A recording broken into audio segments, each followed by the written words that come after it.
Comment tu vois? Contrairement à un sport comme la boxe ou le MMA, où c'est le plus brutal qui attire le regard, les footballeurs eux sont plus appréciés pour la fantaisie et le spectacle qu'ils offrent, tels que des gestes techniques, des combinaisons remarquables ou même des gestes acrobatiques. Cependant, nous avons constaté que certains gestes tentés sont un peu trop audacieux compte tenu de la situation. Dès lors qu'on tente un geste technique, être sûr de soi est primordial. Mais certains footballeurs nous ont fait des réalisations tellement bizarres que j'ai été obligé de vous en faire une vidéo. Et ce sont ces joueurs que je vous présente sur les pires gestes techniques de footballeurs.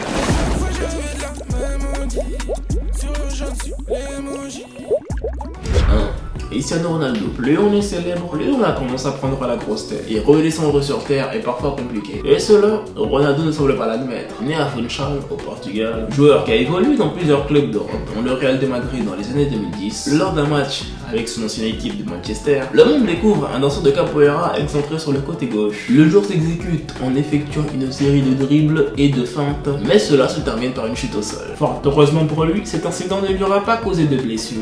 Zlatan Ibrahimovic, orgueilleux et arrogant pour certains, génie hors norme pour d'autres, Zlatan est l'un des footballeurs qui ne passe pas inaperçu. Je ne vais pas te refaire toute sa biographie, elle est aussi longue qu'un bras. Mais au fil de sa carrière, et notamment au Paris Saint-Germain, Zlatan nous a offert des réalisations techniques très discutables, comme cette virgule bien étrange contre la modeste équipe d'Amarby IF. Mais le geste était tellement mal réalisé que le défenseur devait s'interposer. Heureusement pour lui, l'adversaire très gêné lui offre un câlin en signe de réconfort. Voici une autre réalisation très mystique, où cette fois-ci c'est le défenseur qui en a pris pour son grade. Regardez ce geste acrobatique contre Saint-Etienne. Il a probablement pensé que les adversaires seraient émerveillés par son charisme et sa technique. Mais le geste est trop mal exécuté. Impossible de laisser passer ça. 3. Robert Spires.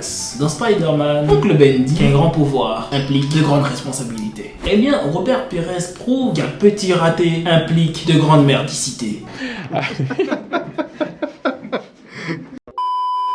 Marcelo. Ce qui est intéressant avec les Brésiliens, ils ont beaucoup pour habitude de se laisser emporter par la danse, que ce soit dans les événements ou plus généralement tout ce qui est lié au domaine artistique. C'est donc sans surprise que nous retrouvons notre ami Marcelo au cœur d'une affaire impliquant un geste bizarre réalisé en Coupe d'Europe. Nous le voyons tenter un retourné acrobatique qui échoue lamentablement. Ah, le retourné acrobatique. Qui n'a jamais rêvé de mettre un but en retourné acrobatique? Toi derrière ton écran ne fais pas le menteur, on en a tous rêvé. C'est bien dommage pour notre président, il n'aura pas ce petit plaisir. Le ballon lui passant au-dessus et le forçant à rebondir sur le sol tête la première. Visiblement très embarrassé par cette réalisation plus approximative, il a dû prendre le temps de regarder les étoiles et de réfléchir à ce geste lunaire et incompréhensible. On dit que les footballeurs sont payés pour courir derrière un ballon, mais c'est faux et je vais te le prouver. Micah Richards, international anglais ayant joué dans les plus grands clubs en Angleterre. Non, je plaisante. Dis-moi mon ami, dans cette situation, que pensez-vous que notre ami va faire? Réponse A, tirer. Réponse B, faire une passe. Réponse C, ce qui est certainement la plus improbable, voler derrière le ballon. Je te laisse 10 secondes. On n'est pas donc qui veut gagner des millions? Prends ton temps.